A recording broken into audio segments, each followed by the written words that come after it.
Bonjour. Je me présente, Alain Dubuc, je suis chroniqueur à la presse et aujourd'hui je joue un double rôle, celui d'animateur et celui de participant à un échange que nous allons avoir avec Marc-Urbain Proulx, qui est un professeur titulaire à l'Université du Québec à Chicoutimi, un spécialiste en économie régionale et qui vient de publier un livre qui s'appelle Territoire et développement, la richesse du Québec. Et comme c'est un salon du livre où on met en valeur d'abord les auteurs, je vais lui céder la parole pour qu'il présente, qu'il résume les éléments forts de son ouvrage. Ensuite, on va avoir une discussion. En principe, je viens de Chicoutimi, je viens de Montréal, région versus ville, mais ça ne donnera pas ce genre de débat un peu, j'espère, de débat simpliste entre les villes et les régions. On va au contraire essayer de s'approcher de consensus dans ce genre de réflexion-là. Mais je vous laisse la parole pour d'abord parler du livre. Merci beaucoup, M. Dubuc. Effectivement, il serait bien au Québec de dépasser la dualité centre-périphérie, même si elle est là. Hein, elle existe bel et bien. Montréal représente la moitié du Québec en termes de population, et le reste du Québec, c'est l'autre moitié, mais sur un immense territoire. Et quand j'ai rédigé ce bouquin, à partir de mes enseignements depuis 25 ans, alors c'est un bouquin qui se veut un bouquin pédagogique pour l'enseignement. C'est pour ça qu'il y a 15 chapitres, dans le fond, correspondant aux 15 cours d'un semestre normal à l'université. Ce bouquin s'adresse aux étudiants de deuxième cycle. Je m'en sers aussi au premier cycle pour un cours de géographie économique, mais c'est un bouquin qui s'adresse aux étudiants de deuxième cycle. Alors je disais que dans ce bouquin, la dualité centre-périphérie apparaît très clairement. Mais le centre n'est plus le même centre et la périphérie n'est plus la même périphérie. Parce que le Québec est en mouvement, les activités économiques sont en mouvement au Québec, sur l'espace du Québec, et le fameux modèle auparavant centre-périphérie qui était Montréal et le reste apparaît aujourd'hui de façon tout à fait différente. À titre d'exemple, le centre n'est plus l'île de Montréal, comme il y a 40 ou 50 ans ou 60 ans, ou un peu plus. Le centre s'étale, et s'étale non seulement la communauté urbaine de Montréal, la communauté métropolitaine de Montréal qui vient de sortir leur plan, on le voit très bien, la région est devenue immense, mais les commentaires du plan de la communauté urbaine de Montréal mettent bien en évidence que ça va encore beaucoup plus loin. C'est-à-dire qu'il y a des résidents qui habitent Sainte-Julie, qui habitent la région de l'Estrie, qui habitent Montérégie, qui habitent la Nodière, qui habitent les Laurentides et qui viennent tous les jours ou 2 ou 3 fois par semaine à Montréal ou que régulièrement ils font des affaires avec Montréal. Et quand on prend la ville de Québec, c'est la même chose. Le rayonnement de la ville de Québec est de plus en plus large. Et pourquoi il est de plus en plus large, autant le rayonnement de Montréal que de Québec? Parce que les routes sont de plus en plus fluides, les voitures sont de plus en plus fiables, et qu'on le veuille ou pas, depuis 2-3 décennies, 3-4 décennies, on rayonne beaucoup plus largement. On habite un endroit, par exemple Boucherville, mais notre conjointe travaille à Laval, nous-mêmes on travaille, je ne sais pas moi, à la Prairie, nos enfants fréquentent une école au centre-ville de Montréal, et les fins de semaine, on va faire des loisirs ou de la villégiature en Estrie, ou à la Nodière, ou dans le nord de Trois-Rivières, en Haute-Mauricie. Alors, on est très très mobile, faisant que le centre, le réel centre au Québec, c'est la vallée du Saint-Laurent. Ce qu'on appelle, en termes un peu scientifiques ou ésotériques, la métapole québécoise. C'est-à-dire un pôle méta, c'est-à-dire un immense pôle qui va bien au-delà de la métropole, hein, et qui touche dans le fond Sherbrooke, Trois-Rivières, Québec, Montréal et même Gatineau, même si entre Gatineau et Montréal, cette région-là a échappé plus ou moins au développement. On le voit, c'est une région qui est moins développée. D'ailleurs, c'est une question de fond au Québec que l'on se pose. Pourquoi les Laurentides sont bien développés? Pourquoi la région de Montérégie s'est relativement bien développée, même si il y a une distance de Montréal? Et pourquoi l'axe vers Gatineau s'est très peu développé? Alors, c'est une question qu'on se pose au Québec. Mais ceci étant, donc, le véritable pôle au Québec, c'est toute la vallée du Saint-Laurent. Bien sûr, à l'intérieur de cette vaste zone qu'on appelle métropole, il y a des trous. Il y a des trous ruraux. Il y a des trous qui sont très peu développés, mais il y a aussi des villes relativement importantes. Et il y a des zones comme le corridor de la Beauce qui se développe là avec un entrepreneurship, un secteur manufacturier relativement dynamique. Il y a un autre corridor qui se crée vers le Bas-Saint-Laurent. On le voit jusqu'à Rivière-du-Loup, même un petit peu plus loin. Il y a le corridor, évidemment, de Trois-Rivières, Shawinigan, qui là se densifie là aussi. Évidemment, il y a le corridor des Laurentides jusqu'au Mont-Tremblant. Et puis là, bon, ben, il y a des poches de développement ici et là, des méga carrefours, des zones industrielles, comme par exemple autour de Drummondville, Victoriaville.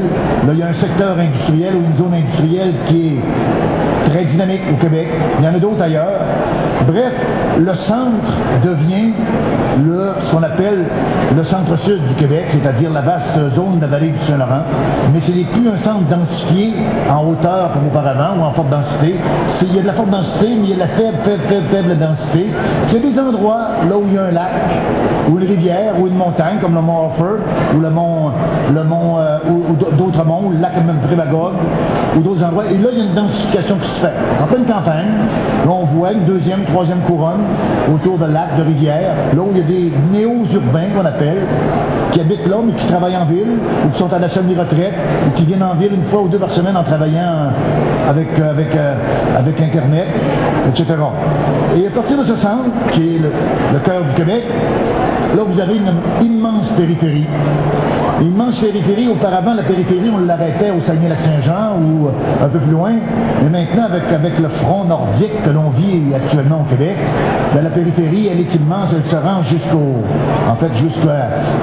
Labrador d'un côté, jusqu'au Nunavut de l'autre, à la baie du Thon, la baie de James. Là, vous avez une immense périphérie qui comprend des zones plus denses, un peu comme le Saguenay-Lac-Saint-Jean ou la Gaspésie ou la Abitibi. Mais même dans ces zones un peu plus denses, c'est une population très dispersée sur d'immenses espaces, truffés de bassins de ressources naturelles. Pourquoi que cette périphérie-là est intéressante pour le Québec? D'abord parce qu'elle nous appartient déjà, sauf le Labrador. Le Québec a hérité au début du 20e siècle d'un immense territoire qu'on appelait à l'époque l'Angava. Et puis sur ce territoire-là, ben, il y a des ressources naturelles. Il y a des mines, des gisements miniers, il y a des gisements éoliens très importants. Il y a des bassins hydroélectriques. Certains sont harnachés, comme la rivière La Grande ou comme la rivière Romaine qui est harnachée actuellement. D'autres ne le sont pas encore. D'autres vont être protégés pour ne pas être harnachés jamais, comme la rivière Georges, probablement, qui se déverse dans la Longava. Mais d'autres qui représentent un potentiel encore important de production hydroélectrique. Et comme la demande mondiale d'énergie est relativement forte, ben, il y a tout un appel actuellement pour cette vaste périphérie nordique que le gouvernement actuel appelle le Plan Nord. Alors voilà un peu une présentation rapide de mon bouquin qui débouche sur, comme M. Dubuc me l'avait demandé, qui débouche sur le Plan Nord, c'est-à-dire cette immense périphérie québécoise qui représente 70 à 80% du Québec, dépendamment où on met la frontière du Nord. Si on place la frontière du Nord comme moi je la place, au-delà des Laurentides, ça fait 80% de l'espace québécois qui est une immense périphérie, relativement riche en ressources. Les ressources naturelles sont de plus en plus en demande actuellement sur le marché mondial parce qu'il y a un nouveau cycle économique créé par les pays émergents. On sait qu'il y a des pays qui sont émergents actuellement, comme la Chine, l'Inde, le Brésil, l'Afrique du Sud, la Chine, etc. Et ces pays émergents-là, et au niveau économique, ont un niveau de consommation très bas pour le moment, mais consomment de plus en plus de biens et services comme vous et moi. Et ça crée une demande de ressources naturelles pour, les spécialistes nous parlent, pour 3 à 4 décennies. Alors nous, ça crée de la demande au Québec, ça crée des projets. On en annonce presque à toutes les semaines ou à tous les mois, des projets dans le nord du Québec, des projets miniers, etc. Alors le Québec est bien doté en ressources naturelles, y compris l'énergie éolienne, l'énergie hydroélectrique. La demande mondiale est relativement forte. Et avec le Plan Nord, ben, il y a un débat au Québec, mené par le gouvernement du Québec, comment on peut exploiter cette immense périphérie de manière rationnelle, en protégeant des zones au niveau environnemental, en protégeant les droits autochtones et, si possible, en générant de la richesse pour le Québec. Évidemment, on ne veut pas exploiter le Nord que pour exploiter. On veut évidemment créer de l'emploi et créer de la richesse pour investir dans les infrastructures économiques du Québec. Alors voilà, grosso modo, M. Dubuc, l'introduction. Parce que vous parlez du plan Nord, c'est que ça rappelle un peu les premières incursions du gouvernement du Québec dans le nord du territoire, qui était le développement hydroélectrique. Ouais. Et qui avait suscité à l'époque beaucoup d'enthousiasme, une fierté nationale, et qu'on ne sent pas dans le débat sur le plan Nord. Il y a beaucoup de réticence dans le débat public, dans la population. Et étonnamment, ce que j'ai remarqué, que ce que Jean Charest n'a pas réussi, parce que c'est un projet économique, mais quand on a vu les présentations de Jean Charest, il ne parlait pas d'argent. Il parlait de forêts, de rivières, de montagnes. Et ce qu'il essayait de faire, c'était de créer un sens du territoire chez les Québécois qui engloberait le Nord qu'on a toujours oublié. Surtout à Montréal, on a l'impression que le Québec arrête pas très haut. Et là, c'est de dire ce territoire-là nous appartient et ça redéfinit le Québec parce que quand on englobe un territoire qui est nordique, très peu habité, avec beaucoup d'Autochtones, c'est toute la perception du territoire qui se transforme. Il y avait ça dans le lyrisme d'ailleurs qui pogne énormément en France. Les Européens adorent cette idée du Nord, pas parce qu'il y a des mines, parce qu'il y a quelque chose d'extrêmement romantique dans cette image de ces territoires vastes et inoccupés. Et ça, et jusqu'ici, M. Charest n'a pas réussi à communiquer cet enthousiasme-là, en tout cas pas à Montréal, je ne sais pas, peut-être à Saguenay et Chicoutimi, parce que c'est moins loin.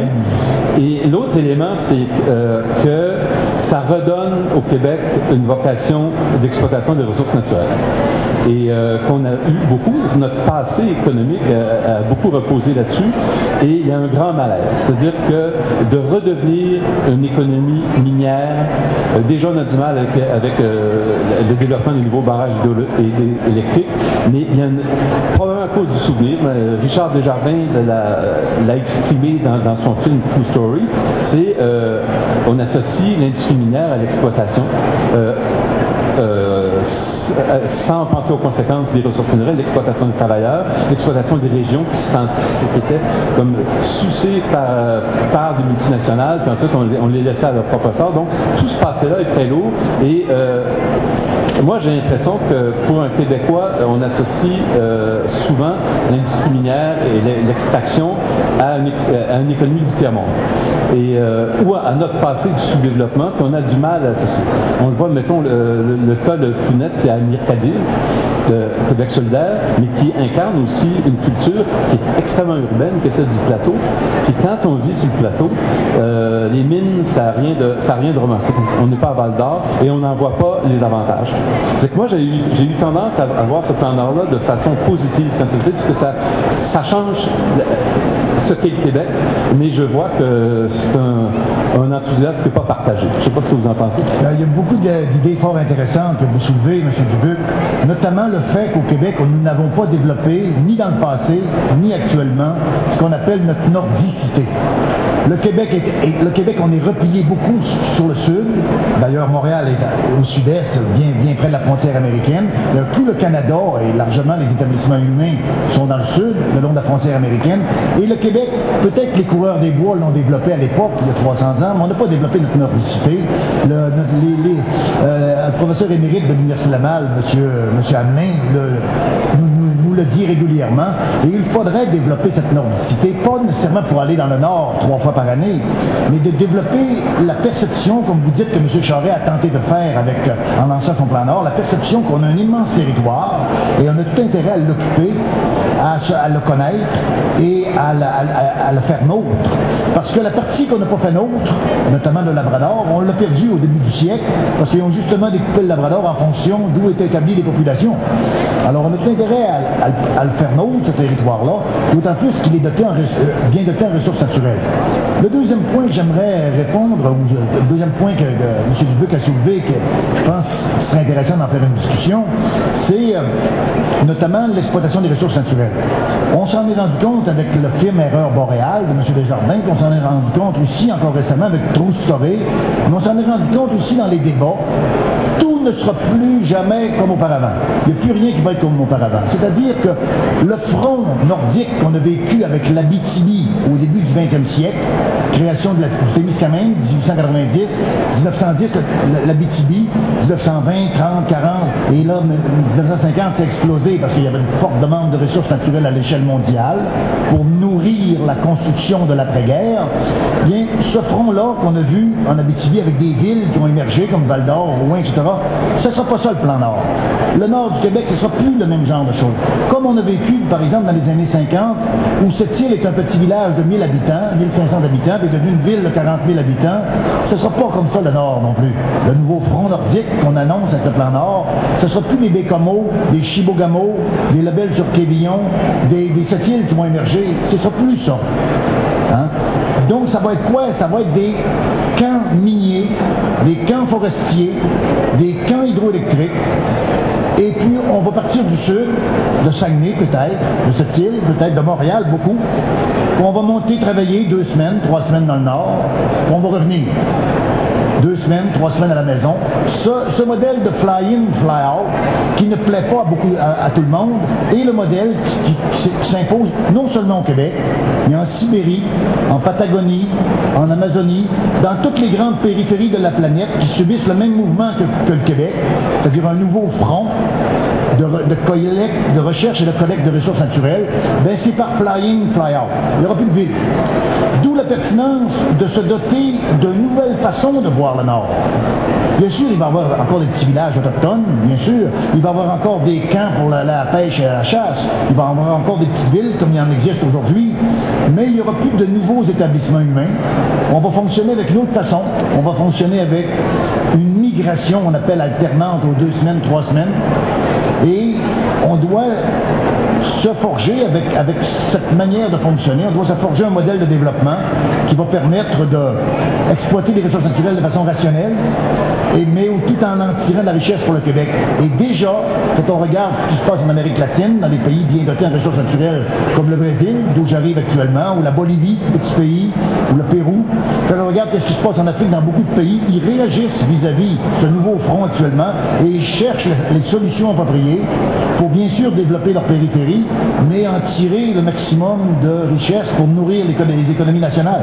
Mais il y a quelque chose, il y a des gens qui se méfient de ce modèle-là, mais ça évite les villes minières, qui étaient totalement dépendantes du succès de l'entreprise minière, qui mourrait en même temps que la mine. Ça évite ces drames-là.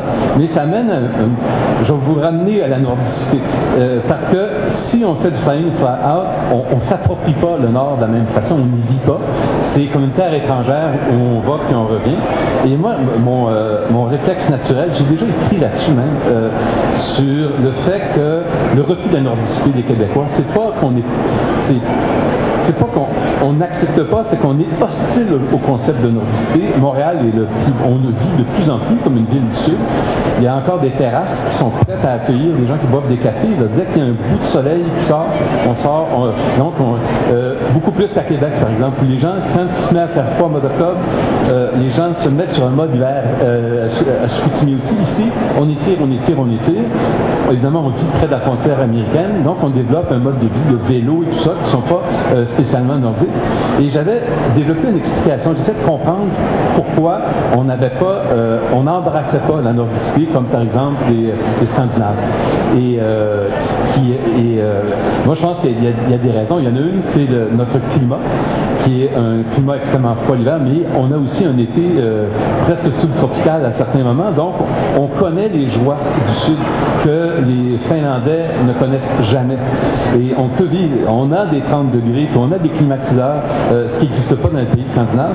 Et l'autre élément, c'est, et là je veux vous le soumettre parce que c'est vous le spécialiste, le fait que notre peuplement rapidement a été celui d'agriculteurs qui ont défriché et qui sont devenus, on est devenu un peuple de fermiers.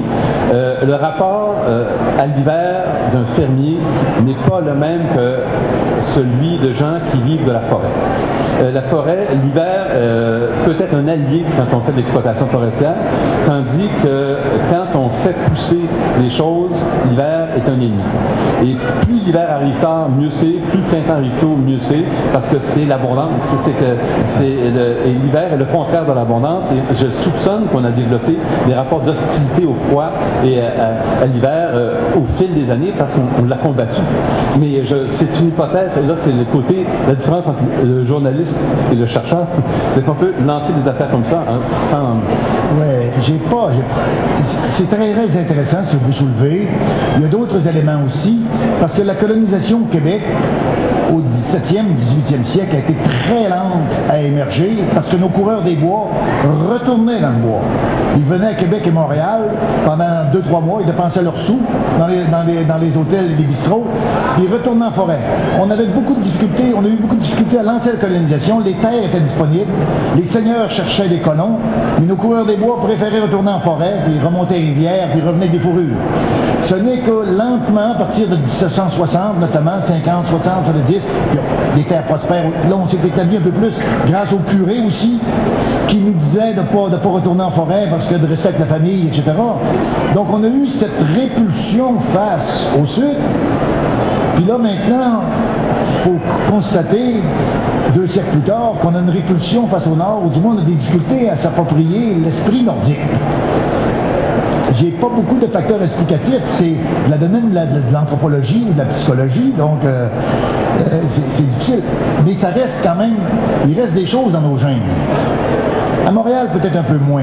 Mais au Saguenay, les gens, les travailleurs, dès qu'ils ont un congé, ils vont à la pêche, à la chasse, ils s'en vont en forêt. Ils ont presque tous un camp en forêt. Les gens. Donc, il reste cet attrait pour les grands espaces, cet attrait pour la nature forte, cet attrait pour... On le voit aussi à Québec, où j'ai vécu, où quand on demande à des Québécois, en sondage, en enquête, pourquoi ils aiment leur ville, la liste des avantages de la ville ne sont jamais des avantages urbains. Ah. C'est la chasse, la pêche, le bateau, le ski. C'est tout ce qu'on peut faire quand on sort de Québec, c'est ça qui définit la ville, et non pas les cafés, les restaurants, les cinémas, les centres d'achat. Et donc, cet attrait, puis dans le développement de Québec, on le voit aussi beaucoup, les gens veulent pas rester en ville jamais. On est peut-être des fuyards, M. Dubuc. C'est peut-être pour ça aussi que à ce temps-ci, justement au mois d'octobre, novembre, décembre, les gens, les birds s'en vont en Floride. Pourquoi qu'on est tant attiré vers la Floride au Québec, c'est quand même assez fantastique. D'ailleurs, pas seulement la Floride. À partir de la Virginie, les campings l'hiver, pour l'avoir déjà fait en camping, ce n'est que les Québécois qui sont dans les campings en Virginie, puis en Caroline du Nord, Caroline du Sud. Pourquoi nous sommes tant attirés vers le Sud alors qu'on est un peuple nordique? J'en déduis qu'on n'est pas vraiment un peuple nordique, mais ce que j'ai senti, c'est que Jean Charest essayait de créer ça.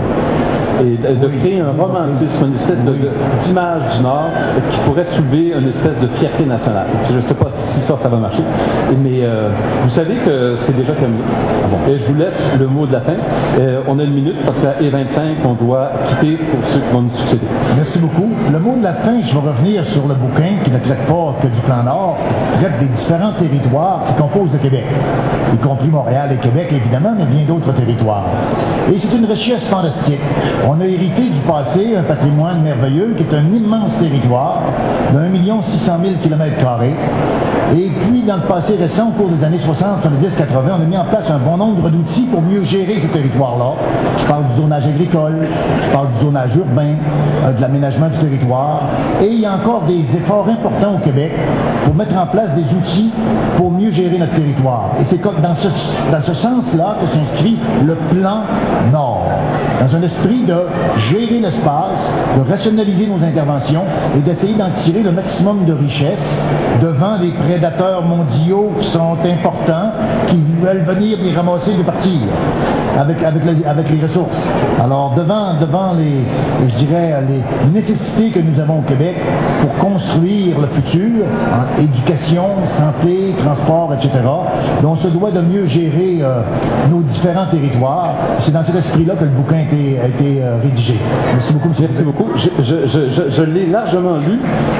C'est difficile. Je vous conseille. C'est pas une lecture. On ne lit pas ça en vacances. C'est un manuel scolaire. Mais j'ai aussi découvert une façon d'aborder les questions de territoire que je ne connaissais pas du tout. J'ai appris quelque chose. Merci beaucoup. Merci à vous tous.